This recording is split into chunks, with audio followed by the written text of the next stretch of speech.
রাজ্যের পরিস্থিতি নিয়ে দ্বারস্থ হবেন বিরোধী দলনেতা শুভেন্দু অধিকারী। কেন্দ্রীয় স্বরাষ্ট্রমন্ত্রী অমিত শাহর সঙ্গে দেখা করবেন তিনি। রাজ্যের সামগ্রিক পরিস্থিতি এবং সাংগঠনিক বিষয় নিয়ে আলোচনা করতে পারেন এমনটাই সম্ভাবনা রয়েছে। কেন্দ্রীয় স্বরাষ্ট্রমন্ত্রী অমিত শাহর সঙ্গে দেখা করবেন রাজ্যের বিরোধী দলনেতা শুভেন্দু অধিকারী এবং একই সঙ্গে বেশ কিছু বিষয় নিয়ে কথা হওয়ার সম্ভাবনা রয়েছে। তার মধ্যে যেমন রয়েছে রাজ্যের সামগ্রিক পরিস্থিতি এবং সাংগঠনিক বিষয় নিয়েও দুজনের মধ্যে আলোচনা হতে পারে এমনটাও সম্ভাবনা প্রবল।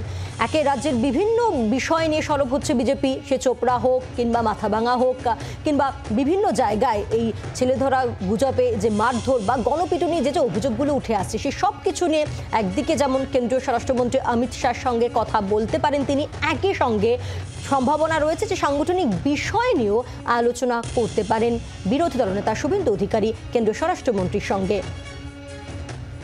রাজ্যের পরিস্থিতি নিয়ে অমিত শাহ দ্বারস্থ হবেন শুভেন্দু অধিকারী।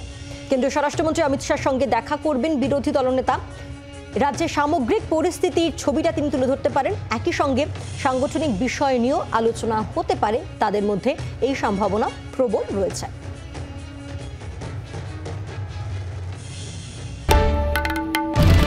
বাংলার আওয়াজ, বাঙালির আবেগ, জি 24 ঘন্টা।